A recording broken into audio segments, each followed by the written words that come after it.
11 November 2021ची ही गोष्ट आहे. महाराष्ट्रातील विशालनगर जिल्ह्यात रामनगर नावाचे एक पोलीस स्टेशन आहे आणि या पोलीस स्टेशन अंतर्गत गणेशपूर नावाचा एक परिसर येतो. गणेशपूरमध्ये राहणारे आनंदराव साळुंखे हे भांडी व्यावसायिक आहेत. 11 नोव्हेंबर 2021च्या रात्री साधारण 9 वाजताची ही वेळ होती. त्यांचा 20 वर्षाचा मुलगा, ज्याचे नाव सुमित साळुंखे होते, तो घरातून नेहमीप्रमाणे सहज फिरण्यासाठी बाहेर पडला. पण जेव्हा तो रात्री उशिरापर्यंत घरी परतला नाही, तेव्हा साळुंखे आणि त्यांच्या कुटुंबाला काळजी वाटू लागली. त्यांनी मुलाचा सर्वत्र शोध घेतला.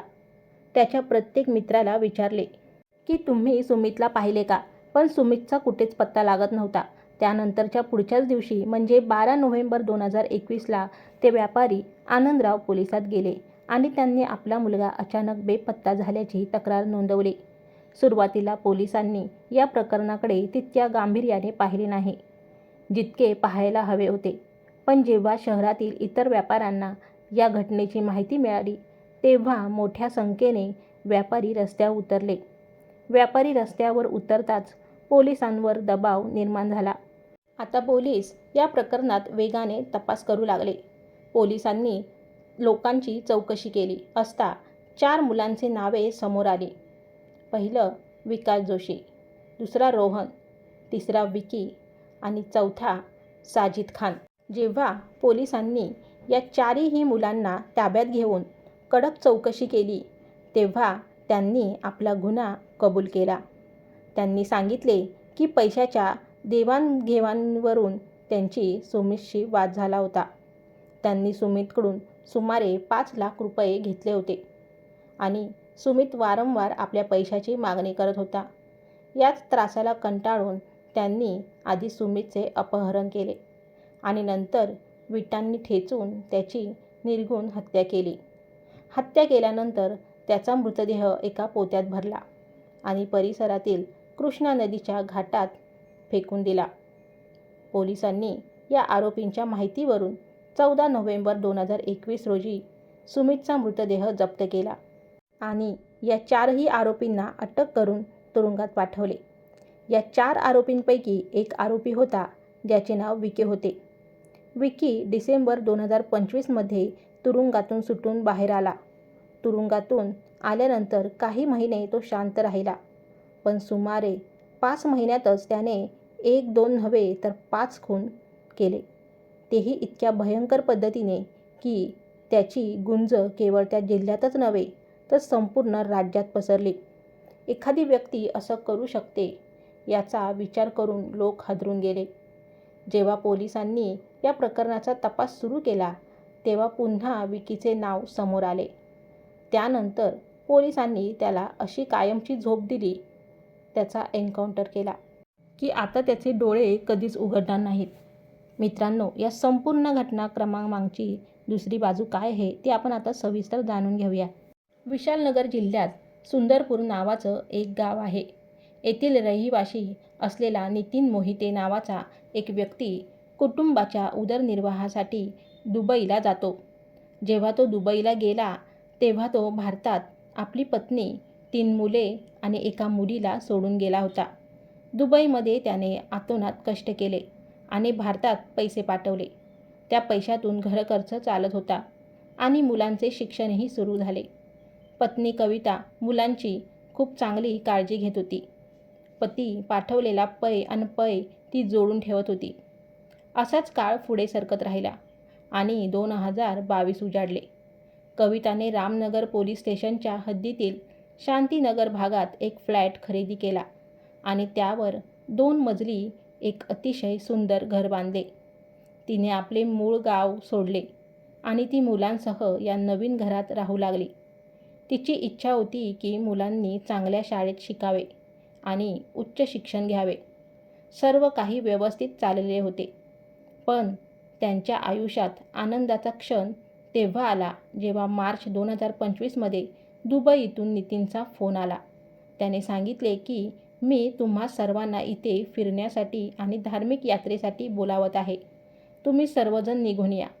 सर्व कागदपत्रे पूर्ण करून कविता आपल्या 3 मुलांसह आणि एका मुलीसह दुबईला पोहोचली. हा 1 महिन्याचा दौरा होता.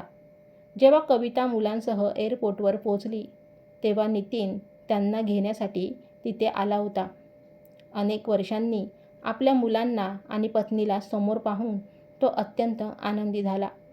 पण जेव्हा तो पत्नी आणि मुलांना घेऊन आपल्या खोलीवर पोहोचला तेव्हा तिथे एक वेगळीच परदेशी स्त्री दिसली, जी घराचे सर्व काम आणि जबाबदारी सांभाळत होती. हे पाहून कविताने विचारले, ही महिला कोण आहे, जिने घर इतक्या चांगल्या प्रकारे सांभाळले आहे? तेव्हा नितीन म्हणाला, ही तुझ्या लहान बहिणीसारखी आहे, तू हिची काळजी घे. हे ऐकून कविताच्या पायाखालची जमीनच सरकली. तिने विचारले, तुझे हिच्याशी काय नाते आहे, तू मला सांगत का नाहीस?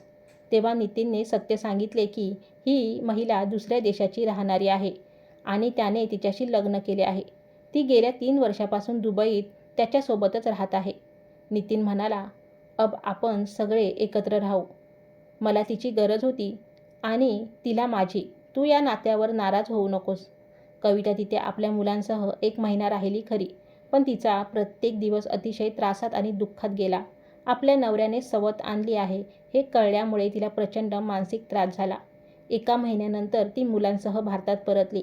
या गोष्टीवरून पती-पत्नीत फोनवर अनेकदा वाद होऊ लागले. पण कविताने या वादाचा परिणाम मुलांवर होऊ दिला नाही. पतीकडून वेळोवेळी पैशाचा खर्च येत होता आणि दिवस जात होते. 2 मे 2026चा तो काळा दिवस. 2 मे 2026च्या सकाळी साधारण 7:30 वाजण्याची वेळ होती. रोजच्याप्रमाणे एक दूधवाला नितीनच्या घरी दूध देण्यासाठी आला. तो सतत दरवाजा ठोठावत होता, आवाज देत होता, पण आतून कोणीच दरवाजा उघडत नव्हते. काही वेळ वाट पाहून तो दूधवाला निघून गेला. तिकडे दुबईमध्ये असलेल्या नितीनची एक सवय होती की मुले शाळेतून घरी आल्यावर तो रोज दुपारी 2 वाजता फोन करायचा. 2 मे 2026 रोजी दुपारी जेव्हा त्याने पत्नी आणि मुलांना फोन लावण्याचा प्रयत्न केला तेव्हा सर्वांचेच फोन स्विच ऑफ येत होते. तो काळजीत पडला. शेवटी घाबरून त्याने भारतात राहणाऱ्या आपल्या भावजाईला फोन केला आणि सांगितले, कविता किंवा मुलांशी संपर्क होत नाहीये, तू जरा घरी जाऊन बघ काय झाले आहे. जेव्हा भावजाई तिथे पोहोचली तेव्हा घर आतून बंद होते, कोणीच बोलत नव्हते. यामुळे ती अधिकच घाबरली. नातेवाईक आणि शेजाऱ्यांशी चर्चा केल्यानंतर त्यांनी 112 नंबरवर पोलिसांना फोन केला. दुपारी 3 वाजता पोलीस घटनास्थळी पोहोचले. पोलीस आल्यावर त्यांनी सुरेश नावाच्या एका शेजारी दुकानदाराला सांगितले की जरा भिंतीवरून चढून आत डोकावून बघ की नक्की काय झाले आहे. जेव्हा सुरेशने पहिल्या मजल्यावरील खोलीत पाहिले तेव्हा बेडवर 4 मुलांचे मृतदेह पडलेले होते. त्यांच्यावर निर्घृणपणे वार करण्यात आले होते आणि संपूर्ण खोलीत फक्त रक्तच रक्त पसरले होते. हे भयानक दृश्य पाहून सुरेश जोरात किंचाळला आणि धावत खाली येऊन पोलिसांना म्हणाला, आत मुलांचे मृतदेह पडले आहेत. यानंतर पोलिसांनी दरवाजा तोडून आत प्रवेश केला. आत गेल्यानंतर त्यांनी पाहिले की नितीनच्या 4ही मुलांची हत्या झाली होती. अमन 14 वर्ष, तो 7वीत शिकणारा. रोहित 12 वर्ष, तो 4थीत इयत्तेत शिकणारा. समीर 10 वर्ष 3रीत आणि रिया 8 वर्ष बालवाडीत शिकणारी होती. या 4ही निष्पाप मुलांच्या डोक्यावर कोणत्या तरी जड वस्तूने वार करून त्यांना जागीच ठार केले गेले होते. पोलिसांनी घरात शोध घेतला, पण मुलांची आई कविता घरभर कुठेच सापडली नाही. तपासाची चक्रे आणि गुपिते ही बातमी वाऱ्यासारखी पसरली. घटनेचे गांभीर्य पाहून जिल्ह्याचे वरिष्ठ पोलीस अधिकारी मोठ्या फौजफाट्यासह घटनास्थळी पोहोचले. घराची बारकाईने झडती घेण्यात आली. जेव्हा कपाट उघडून पाहिले गेले तेव्हा कविताचे एकही कपडे घरात नव्हते. यावरून सुरुवातीला लोकांनी असा अंदाज लावला की पतीच्या दुसऱ्या लग्नामुळे कवितानेच नैराश्येतून किंवा कोणाच्या तरी सांगण्यावरून आपल्या मुलांना मारले असावे आणि ती पळून गेली असावी, अशी चर्चा सुरू झाली. पोलिसांनी तपासासाठी 6 पथके तयार केली. तपास सुरू असतानाच अचानक घरापासून अवघ्या 200 मीटर अंतरावर असलेल्या एका नाल्यामध्ये लोकांची नजर एका मोठ्या पोत्यावर पडली. जेव्हा ते पोते उघडून पाहिले गेले तेव्हा सगळ्यांना मोठा धक्का बसला. त्या पोत्यात मुलांची आई कविता हिचा मृतदेह होता. कविताचा मृतदेह सापडताच या केसची दिशा पूर्णपणे बदलली. जे लोक आतापर्यंत आईलाच गुन्हेगार समजत होते त्यांना समजले की आईचीही हत्या झाली आहे. पोस्टमॉर्टम रिपोर्टमध्ये समोर आले की मुलांप्रमाणेच कविता हिच्या डोक्यावरही जड वस्तूने वार करण्यात आले होते. आता मुख्य आरोपी विकी आणि त्याचा अंत.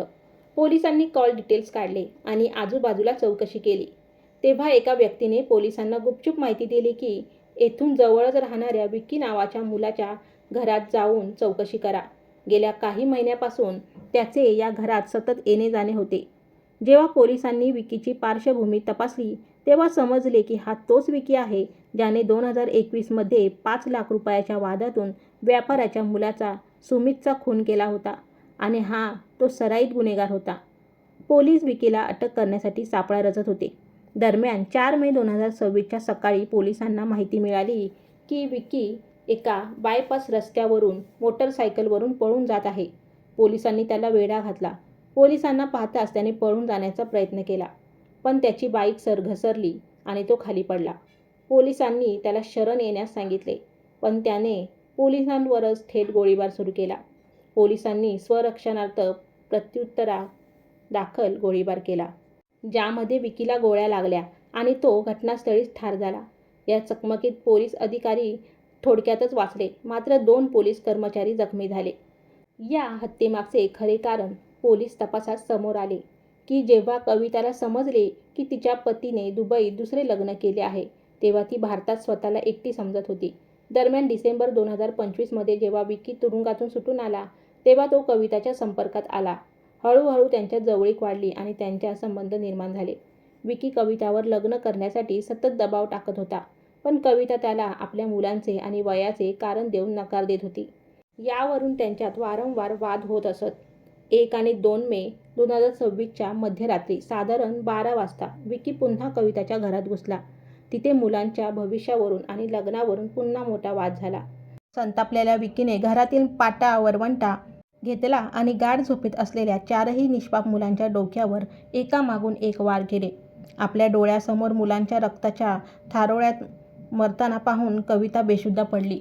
जेव्हा तिला शुद्ध आली आणि तिने मुलांचे मृतदेह पाहिले, तेव्हा ती ओरडून म्हणाली, "मी पोलिसांना तुझे नाव सांगेन. तू माझ्या मुलांना मारले आहेस." आपली पोलखोल होईल या भीतीने विकीने कविताचीही त्याच दगडाने अत्यंत निर्घृणपणे हत्या केली. गुन्ह्याचा तपास भरकटवण्यासाठी विकीने अत्यंत हुशारीने काम केले. त्याने कविताचा मृतदेह एका पोत्यात भरून नाल्यात फेकून दिला.